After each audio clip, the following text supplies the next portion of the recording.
ಏನು ಸ್ವಾತಿ, ಏನು ಮಾಡ್ತಿದ್ಯಾ? ಅಡುಗೆ ಮಾಡ್ತಾ ಇದ್ದೀನಿ. ಸೊಸೆ ಅಂದ್ರು ಅಂದರೆ ಹೀಗಿರಬೇಕು, ಇಬ್ಬರು ಸೇರಿ ಅಡುಗೆ ಮಾಡ್ತಿದ್ದೀರಾ?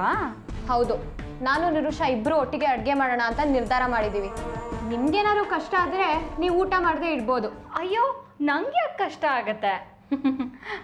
ಪಾಪ, ಕಷ್ಟ ಆಗೋದು ಅನ್ನಿಸ್ಕೊಂಡವ್ರಿಗೆ. ಈಗ ಇದೆಲ್ಲ ಮಾತಾಡಬೇಡಿ, ನೀವು ದಯವಿಟ್ಟು ಹೊರಗಿರಿ. ಅಡುಗೆ ಆದ್ಮೇಲೆ ಕರಿತೀನಿ, ಬಂದು ಊಟ ಮಾಡಿವಂತೆ. ಅಯ್ಯೋ, ನನ್ನ ಮೇಲೆ ಯಾಕೆ ಸ್ವಾತಿ ಇಷ್ಟೊಂದು ರೇಗ್ತೀಯಾ? ನಾನು ಬಂದಿದ್ದು ಅಡುಗೆಲಿ ಹಿಂಗೇನಾದರೂ ಹೆಲ್ಪ್ ಮಾಡೋಣವೇನೋ ಅಂತ. ಹೌದು, ಅಷ್ಟಕ್ಕೂ ಏನು ಅಡುಗೆ ಮಾಡ್ತಿದ್ಯಾ? ಎಕ್ಸ್ಪರ್ಟ್ ಅಂತೂ ಅಲ್ಲ, ಪ್ರಯತ್ನ ಪಡ್ತೀವಿ ಅಲ್ವಾ ನಿರುಷಾ?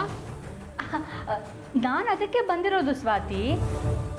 ನೋಡು, ಸೊಸೆಯಂದ್ರಿಗೆ ಅತ್ತೆ ಹೇಳ್ಕೊಡ್ಬೇಕು ಅಡುಗೆ ಹೇಗೆ ಮಾಡೋದು ಅಂತ. ಪಾಪ ಅವ್ರಿಗೇನು ಗೊತ್ತಿರುತ್ತೆ? ಅಡುಗೆಗೆ ಎಷ್ಟು ಉಪ್ಪು ಹಾಕಬೇಕು, ಎಷ್ಟು ಖಾರ ಹಾಕಬೇಕು, ಎಷ್ಟು ಹುಳಿ ಹಿಂಡಬೇಕು, ಪ್ರತಿಯೊಂದು ಅತ್ತೆ ಹೇಳ್ಕೊಟ್ರೆ ತಾನೇ ಸೊಸೆಯಂದ್ರಿಗೆ ಗೊತ್ತಾಗೋದು. ನಿಮ್ಮ ಅತ್ತೆಗೆ ಬಿಡು, ಇದಕ್ಕೆಲ್ಲ ಸಮಯನೇ ಇಲ್ಲ. ಅವ್ರು ಡಿವೋರ್ಸ್ ಅಂತೆ, ಅವ್ರ ಆರೈಕೆ ಅಂತೆ. ದಯವಿಟ್ಟು ಹಾಗೆಲ್ಲ ಮಾತಾಡಬೇಡಿ. ಅಯ್ಯೋ ಸರಿ ಬಿಡು, ಇದ್ದಿದ್ದು ಹೇಳಿದ್ರೆ ಕೋಪ ಬರೋದು ಸಹಜನೇ. ನಾನೇನು ನಿಮ್ಮ ಅತ್ತೆನ ಹೊಗಳೋಕ್ಕಾಗಲಿ ಬೈಯೋಕ್ಕಾಗಲಿ ಅಥವಾ ಅವ್ರ ಬಗ್ಗೆ ಕಮೆಂಟ್ ಮಾಡೋಕ್ಕಾಗಲಿ ಬಂದಿಲ್ಲಮ್ಮ. ನಿನಗೆ ಅಡುಗೆ ಹೇಳ್ಕೊಡೋಣ ಅಂತ ಬಂದೆ ಅಷ್ಟೇ.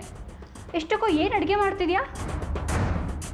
ಏನು ಮಾಡಬೇಕು ಅಂತ ಗೊತ್ತಾಗ್ತಿಲ್ಲ, ನೀವೇ ಡಿಸೈಡ್ ಮಾಡಿ. ಅಲ್ಲ, ಮೊದಲನೇ ಸಲ ಸೊಸೆಯಂದ್ರಿಬ್ರು ಈ ಮನೇಲಿ ಅಡುಗೆ ಮಾಡ್ತಿದ್ದೀರಾ, ಯಾಕೆ ಸಿಹಿ ಮಾಡಬಾರ್ದು? ಅಯ್ಯೋ, ಸ್ವೀಟಾ? ಅದಕ್ಕೆ ಅಡುಗೆ ತುಂಬ ಚೆನ್ನಾಗಿ ಗೊತ್ತಿರಬೇಕು. ನನಗೆ ಹದಾನೇ ಗೊತ್ತಿಲ್ಲ. ನಾನಿದ್ದೀನಲ್ಲ, ನಾನು ಹೇಳ್ಕೊಡ್ತೀನಿ. ನಿರೋಷಾ, ಸ್ವಲ್ಪ ಹೆಸರುಬೇಳೆ ನೆನೆಸಮ್ಮ. ಹೆಸರುಬೇಳೆ ಪಾಯಸ ಮಾಡು, ಎಲ್ಲರಿಗೂ ಇಷ್ಟ ಆಗುತ್ತೆ ಈ ಮನೆಯಲ್ಲಿ. ಹಾಗೆ ದಪ್ಪ ತಳದ ಪಾತ್ರನ ಒಲೆ ಮೇಲೆ ಇಟ್ಬಿಡು, ಹಾಲು ಕಾಯಿಸು. ಕಾಯಿಸಿದ ಹಾಲೇ ಹಾಕ್ಬೋದಾ? ಹಾಕ್ಬೋದು. ಹಾಗೆ ಮಿಕ್ಸಿಗೆ ತೆಂಗಿನಕಾಯಿ ತುರಿನೂ ಸ್ವಲ್ಪ ಬೆಲ್ಲನೂ ಹಾಕಿ ಚೆನ್ನಾಗಿ ರುಬ್ಬು. ಬೇಕಾದರೆ ಕಾಯಿ ಹಾಲನ್ನು ಹಾಕಿದ್ರೆ ಪಾಯಸ ಇನ್ನೂ ಚೆನ್ನಾಗಾಗತ್ತೆ. ನಿಮಗೆ ಅಡುಗೆ ತುಂಬ ಚೆನ್ನಾಗಿ ಮಾಡೋಕ್ಕೆ ಬರುತ್ತೆ ಅನ್ಸುತ್ತೆ. ಓ, ಎಷ್ಟೇ ಆದರೂ ಮಲೆನಾಡೋರಲ್ವಾ, ಚೆನ್ನಾಗೇ ಅಡುಗೆ ಮಾಡ್ತೀವಿ. ನಿಮ್ಮ ಊರಿನ ಕಡೆ ತಂಬುಲಿ ಮಾಡ್ತಾರಲ್ಲ, ಅದನ್ನು ಮಾಡೋದು ಹೇಳ್ಕೊಡ್ತೀರಾ? ಖಂಡಿತ. ಈ ಬೇಸಿಗೆನಲ್ಲಿ ತಂಬುಳಿ ತಿಂದರೆ ತುಂಬ ಒಳ್ಳೆಯದು. ಅದರಲ್ಲೂ ಈ ಹೊಟ್ಟೆ ಉರಿತಿರುತ್ತಲ್ಲ, ಅಂಥವ್ರೇನಾದರೂ ತಿಂದರೆ ತಂಪಾಗುತ್ತೆ. ಸ್ವಾತಿ, ಅಡುಗೆ ಮಾಡೋದನ್ನು ಹೇಳಿಸ್ಕೊಳ್ಳೋದ್ರಲ್ಲಿ ಯಾವ ತಪ್ಪು ಇಲ್ಲ. ನಾನು ಆಗಲೇ ಹೇಳ್ದಂಗೆ ನಾನು ಇನ್ನು ಅತ್ತೆ ಥರ ಏನು ಬೇಕಾದರೂ ಸಂಕೋಚ ಇಲ್ಲದೆ ಕೇಳು, ಹೇಳ್ಕೊಡ್ತೀನಿ.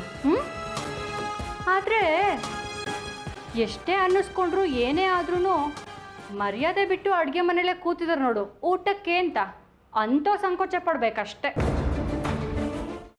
ಅದನ್ನೇ ಮನಸ್ಸಿನಲ್ಲಿ ಇಟ್ಕೊಂಡು ಯೋಚನೆ ಮಾಡ್ತಾ ಇದ್ದೀಯಾ? ಮೊದಲು ಅದರಿಂದ ಹೊರಗಡೆ ಬಾ. ನಾನೇನು ಯೋಚನೆ ಮಾಡ್ತಿಲ್ಲ ಅಜ್ಜಿ. ನಿನ್ನ ಚಿಕ್ಕ ಮಗುವಿಂದ ನೋಡ್ತಾ ಇದ್ದೀನಿ. ಯಾವುದಾದ್ರೂ ಯೋಚನೆಯಿಂದ ಹೊರಗಡೆ ಬಂದೆ ಅಂತ ನೀನು ಮಾತು ಹೇಳಿದ್ರು ನಿನ್ನ ಮನಸ್ಸೆಲ್ಲ ಅದರಲ್ಲೇ ಇರುತ್ತೆ. ಅದಿತಿ, ಯಾವುದ್ರ ಬಗ್ಗೆ ಯೋಚನೆ ಮಾಡ್ತಿದ್ಯಾ? ಶ್ರೀಚಕ್ರ ನಮ್ಮ ಕೈವಶವಾದ್ರೆ ಇಡೀ ಜಗತ್ತೇ ನಮ್ಮ ಪಾಳೆ ಪಟ್ಟೆ.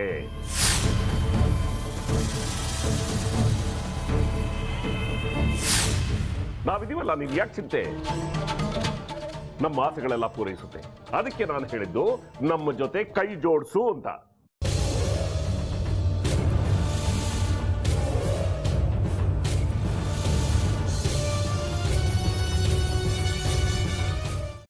ವೆಜ್ ಖಾರ ಬಾತ್ ಮಾಡುವ ವಿಧಾನ: ಒಂದು ಬಾಣಲಿಗೆ ತುಪ್ಪ, ಸಾಸಿವೆ, ಕಡಲೆಬೇಳೆ, ಉದ್ದಿನಬೇಳೆ, ಗೋಡಂಬಿ ಹಾಕಿ ಹುರಿದು ಕರಿಬೇವು, ಬಾಡಿಗೆ ಮೆಣಸಿನಕಾಯಿ, ಕ್ಯಾರೆಟ್, ಬಟಾಣಿ, ಟೊಮ್ಯಾಟೊ, ಕಲ್ಲುಪ್ಪು, ಬೆಲ್ಲ, ಬಿಸಿಬೇಳೆ ಬಾತ್ ಪುಡಿ, ಅರಿಶಿನ, ರವೆಯ 3 ಅಳತೆಯಷ್ಟು ನೀರು ಹಾಕಿ ಚೆನ್ನಾಗಿ ಕುದಿ ಬಂದ ಮೇಲೆ ಹುರಿದ ಬನ್ಸಿ ರವೆ ಹಾಕಿ ಕಲಸಿ.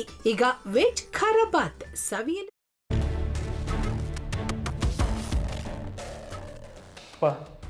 ಇಷ್ಟೋ ತನಕ ಡೆಲಿವರಿ ಆಗಿಲ್ಲ ಅಂದರೆ ಅಕ್ಕನಿಗೆ ಏನಾದರೂ ಪ್ರಾಬ್ಲಮ್ ಇರ್ಬೋದಾ? ಆ ಥರ ಏನಾದರೂ ಇದ್ದರೆ ಡಾಕ್ಟ್ರು ಬಂದು ಹೇಳ್ತಿರ್ಲಿಲ್ವ ರವಿ?